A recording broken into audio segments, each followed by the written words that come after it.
Hey everybody, this is Alex Merced from alexmercedcoder.com, and you're listening to Web Dev 101, the podcast. And this episode should be scheduled for the podcast on January 1st, so Happy New Year's. And I want to talk about two topics. I was debating whether to make this two episodes, but I think there's enough here. The time it'll take me to talk through both of these things, one episode's fine. First off is just like the wide reach of JavaScript, in the sense that why learning JavaScript is such a good skill to have, because you can use it in so many areas, not just web development. And then two, just sort of the different ways you can make money with the skill of coding, and just how you should think about creating value with any skill you have. So let's do that. So first, JavaScript. So yes, JavaScript started out as just basically a simple language for manipulating content in the browser, but since then it's expanded to pretty much everywhere. Like that saying from the founder of, or the creator of JavaScript, that anything that can be done in JavaScript can and will be done in JavaScript, and that is certainly the case. So yes, you can do JavaScript in the browser. You can do JavaScript now out of the browser using Node or Deno, and Deno opens up some new possibilities. Being able to just sort of having a built-in sort of compiler. But with Node, not only can you create like backend servers, but you can create all sorts of different types of scripts and automations.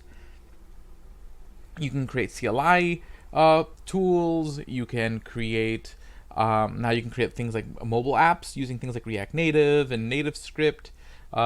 So you really can reach very far. You can create desktop apps using Electron. JavaScript is now used in Google Sheets. So if you wanted to create like Google Sheet automations, you can do that with JavaScript. If you want to create RPG Maker, okay, which is I think they started using this in RPG Maker MX. I think that's the one that I own. But now they use JavaScript for the scripting in that game engine. So RPG Maker is a game engine. There's been different iterations of RPG Maker over the years. I've used RPG Maker since RPG Maker 2K when I was a kid. And you can make, sort of like your JRPG type games. Think of your Final Fantasy 3s and whatnot. But now you can use JavaScript in order to help script events, script battle systems, all sorts of stuff. So just the different places where JavaScript sneaks into just keeps expanding. You can literally use JavaScript for anything. And now, while technically it's Python that's big in data science and big in machine learning, technically there's a version of TensorFlow for JavaScript. Technically there's nothing that you can do in Python that you couldn't theoretically do in JavaScript. So theoretically JavaScript does have the capability of handling the same kind of data science and machine learning things that Python does.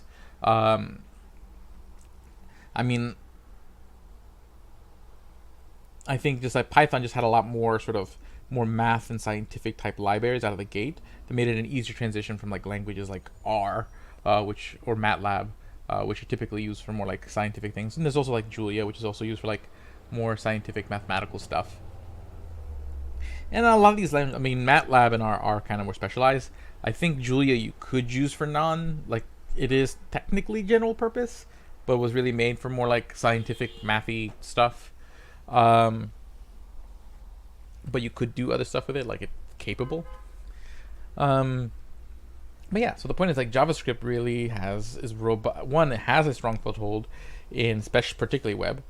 It has all these other like little nooks and crannies where if you learn JavaScript and you don't plan on making websites, you could use it in an office environment where you're creating automations for your Google Sheets. Or if you want to make games with RPG Maker MX, which can actually compile games as a mobile app.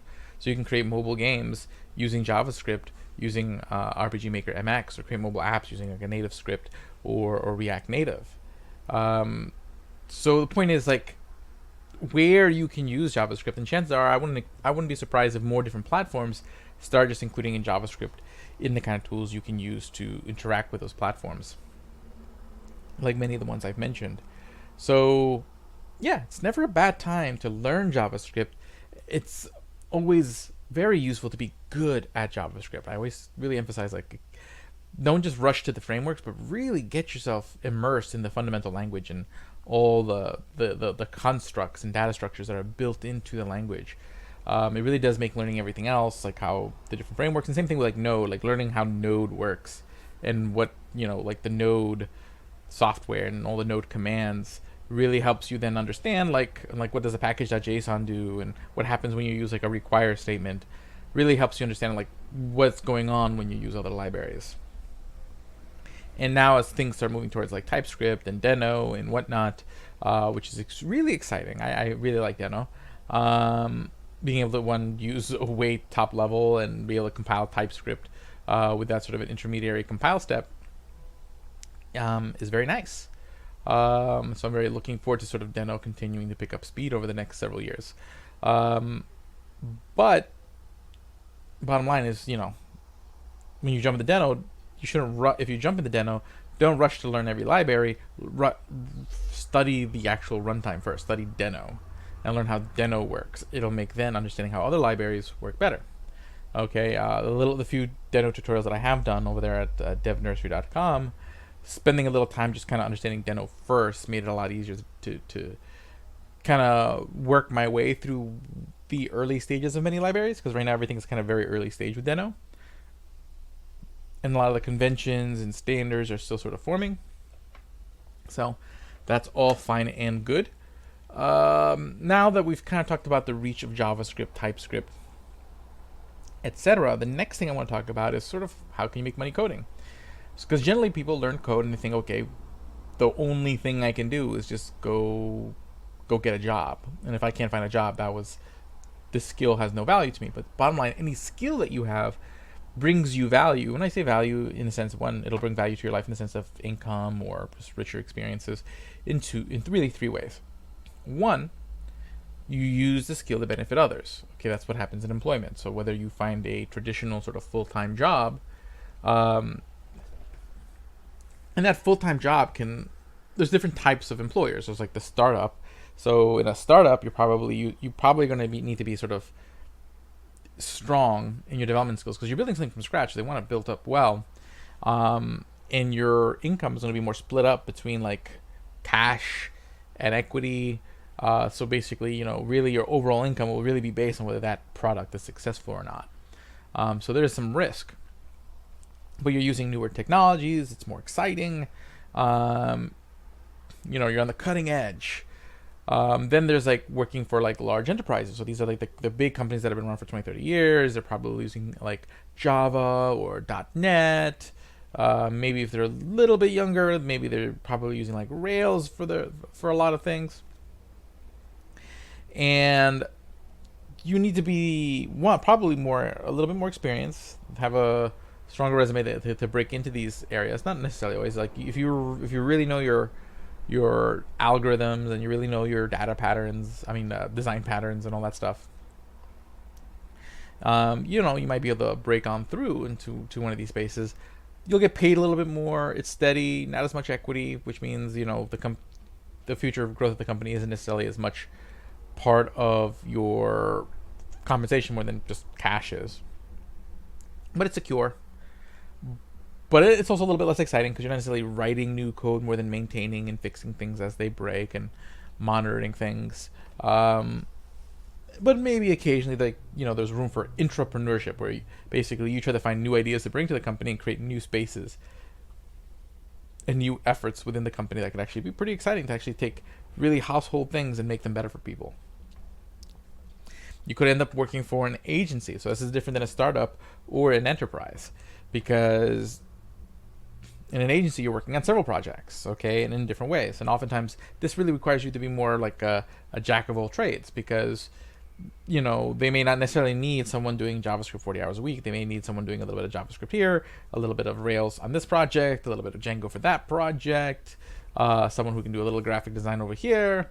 So the more skills you bring to the table, the more total work you're really going to get from an agency, because you're taking on several clients. Okay, if you're working for the agency, whether as a contractor or a full-time employee. There's also that distinction between being sort of a full-time employee, which in several states are going to end up requiring that the company provide you some level of benefits, Um, then there's being a contractor, where technically you don't work for the company. Technically, you work for yourself, but you're signing a contract with the company for a particular period of time. You might get paid under 1099, which means taxes are not taken out of your income, so you have to remember to pay those taxes come tax time. And on top of that, you have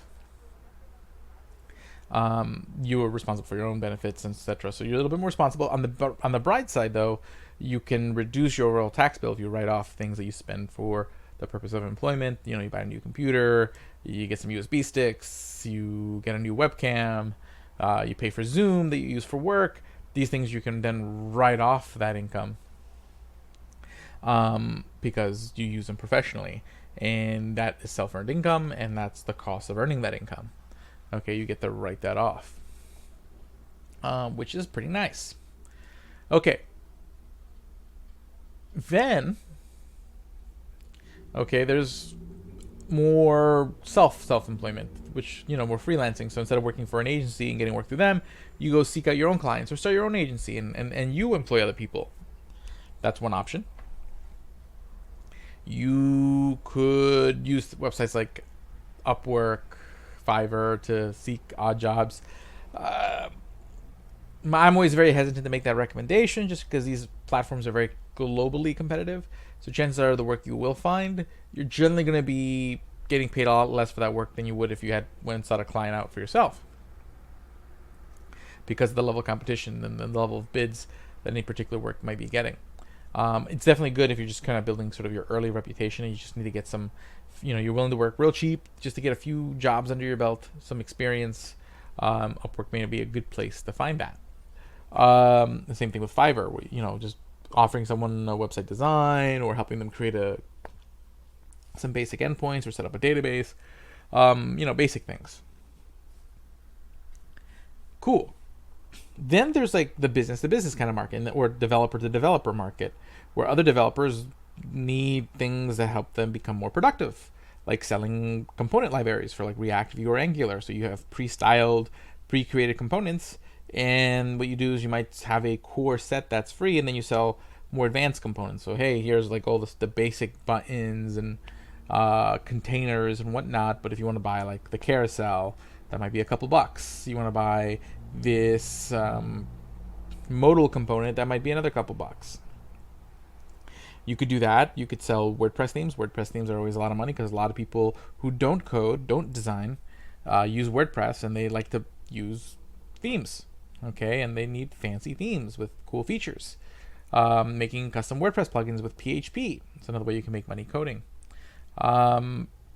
Also creating custom plugins in other platforms. They're not necessarily as lucrative as making WordPress plugins. WordPress plugins are definitely sort of the most lucrative space. But I mean, Shopify has a space for creating like applications within Shopify. You know, basically building on other platforms, Salesforce, whatnot, and also specializing in those.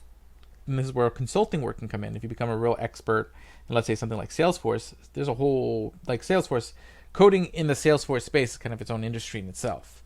Coding in WordPress is kind of like its own little industry in itself. So really specializing in one of these things can also, one, you can sell services, but you can also sell consulting, where you give people advice, guide them on sort of how they should manage the project successfully. Although, again, always a good practice when you're consulting is always to give people that free consultation. First, figure out what they need and make sure that you can actually provide them what they need before you charge them a dime. Okay? You'll have a more successful business for it, and you'll find more leads that way. Don't charge people for like an initial consultation. Okay? Cool. So that's like you providing value for others in the sense that you are using your skill to do something for other people. And again, there's a lot of different ways that that could mean making mobile apps. That could be you making games with RPG Maker and selling them on the mobile or desktop. Creating pieces of software, creating your own startup application, web app. You know, the next Facebook. All of these have different levels of risk and different level of time horizons as far as when you should expect money and how difficult they are to break into. But the point is, you got options. And again, there's a huge world where you can sell stuff to other developers in a particular platform. Mostly it's going to be this next category I'm going to talk about, but again, think of components, think of themes, think of plugins. These are all places where you can make money, or making platforms for other people to sell stuff. Okay, there's a whole world where people need like themes for and templates for Gatsby and or Gridsum or Sapper or whatnot. And far as I know, there really isn't like a good like warehouse to find these like templates. Like they exist and I can find them if I need them, but there's not like a warehouse and a place where people can go sell them. Sit there and say, hey, I want to sell you my Gatsby template. I want to sell you my Gridsum template that has all these fancy features. Because of and again, it is hard to sell developers things because you charge them, they're just like, well, I'll just make it myself. But again, if you make something good enough, you might be able to charge for it. If not, make it for free and use it as a lead into selling something else. But the second way you can make money is to share the skill that you have. So you're not necessarily using the skill to give people stuff. You're teaching them how to do the thing that you know how to do. Okay, think about musicians who make money teaching people guitar. So teaching people how to code. This could be in the form of writing like Medium articles. You do get paid for Medium articles if you join the Medium Partner Program. Like my strategy is this, because I like to have maximum exposure. So I post all my articles initially on my Markdown blog at alexmercedcoder.com because I want to drive traffic to my site so that way people can see my portfolio. They see my libraries because I want people to use my libraries because I'm trying to build a reputation. And maybe people want to make open source contributions to my libraries, or people want to bring me in to consult with them on their projects and see if there's anything I can offer. So I want to drive traffic to my website. So I use Gatsby, Markdown blog. One, that means my heat map is better because every time I update the blog, it's really a GitHub commit. I'm writing Markdown regularly, so I'm getting really comfortable writing Markdown. And then the cool thing is that since it's Markdown already, it's easy to then copy and paste that same article over at Dev. Dev is like a social network for like developers. It's like a blogging network, dev.to, and you can get a lot of exposure there. People will see your articles. I get a lot of traffic there, a lot of my articles. I don't necessarily make money off of those particular views, but you earn little merit badges, you build reputation, and that's also has currency, building your brand. Then I'll also copy it to LinkedIn because I have a large audience on LinkedIn. And again, they'll get a lot of shares. If it's a direct LinkedIn article that's posted on LinkedIn, it'll sometimes get more views than if I had just posted a link to my blog. Sometimes I'll do one or the other depending on the article and the content of the article, because some content doesn't translate as well to LinkedIn. And then I'll post it on Medium because some people will find it on Medium. Medium tends to kind of float a little bit higher in search results. So people find my articles, I can earn money on those views. And when people are doing their debugging searches or they're searching for documentation, they're probably going to find my articles on Medium before they find them in any of the other places that I mentioned. So, and then those views I'm going to probably generate some money on. Not much, but it's a thing. You could self-publish a book, write a book about coding and publish it with like lulu.com. You're just self-publishing it. And if people buy it, you really keep the profits, okay? And then there's no overhead. There's no cost to publishing your book with like a lulu.com. It'll be sold on Amazon as well. And now you can say you're an author. Okay, so that's a cool thing to do. That I need to do in coding. I've done it in other spaces, but I haven't done it in coding yet. You can sell merchandise. You can buy coding t-shirts over there at alexmercedcoder.com or devnursery.com. Just click on the merchandise link, and you can buy t-shirts that have cool humor towards coding. It's not really coding, but because I'm a coder and I built this brand around coding, I can now sell merchandise as a way to monetize.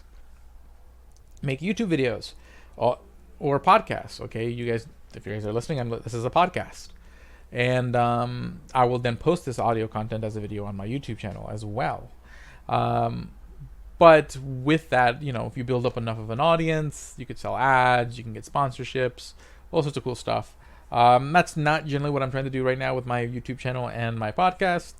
Maybe one day if the audience is large enough. But right now it's more, I'm more in a mode because I'm just really wrapping up my first full year as a developer. So I'm still in the mode of just building up my reputation, building up my knowledge, building up my expertise. And that's sort of like where the content, my drive to build content is at right now.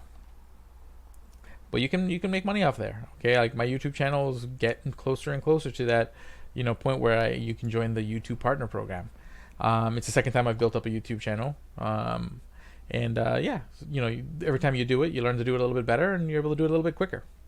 But you can make money that way. So again, you can make money selling Udemy courses. Okay, but again, using a platform like Udemy or Skillshare or whatnot to sell courses, you are giving up a portion of the profit. Versus if you're a coder, you could just build your own platform. But the problem is, like, you build your own platform, you have to do all the marketing.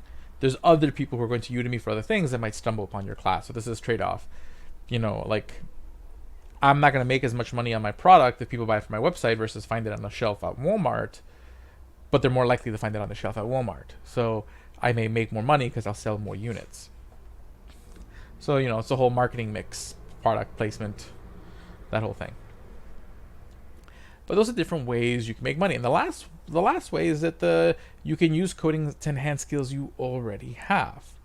Okay, so for example, if you're a musician and you do music production, well, knowing coding can go a long way. And a lot of those coding, what they're called the direct audio workstations, they do have scripting languages and whatnot that allow you to do more custom stuff and do more intricate automations in your music production. Or if you wanted to make games, or let's say again in an office environment, you can use your JavaScript skills to script things in let's say Google Sheets or Excel. Okay, so basically your main job may be doing, let's say, more administrative things, but your coding skills make you a little bit more added value when trying to pick among potential administrators, because hey, you can set up these automations, you can use code to make yourself more productive, so I'm going to pick you out of all the other candidates. So then you can, so basically the skill itself is not the value you're providing to others, but it enhances whatever the thing is you are providing to others. So coding is a good skill that's far reaching because literally everything needs software. So every industry needs some software. Every industry needs automations. And all automations can be done with code. So you can easily figure out a way in one of these three categories where code will bring you value to your life in the form of income. Whether it is you using code directly to do code for others in some shape or form to make money, whether it is you sharing your knowledge with others, whether it's through blogging, podcasting, YouTube videos, books, whatever. Or 3, taking that coding skill and using it to supercharge your other skills, and basically look for income using that other skill, but allowing coding to give you sort of an added advantage, basically an added value over other people in that space. But hopefully you guys enjoyed that. My name is Alex Merced from alexmercedcoder.com.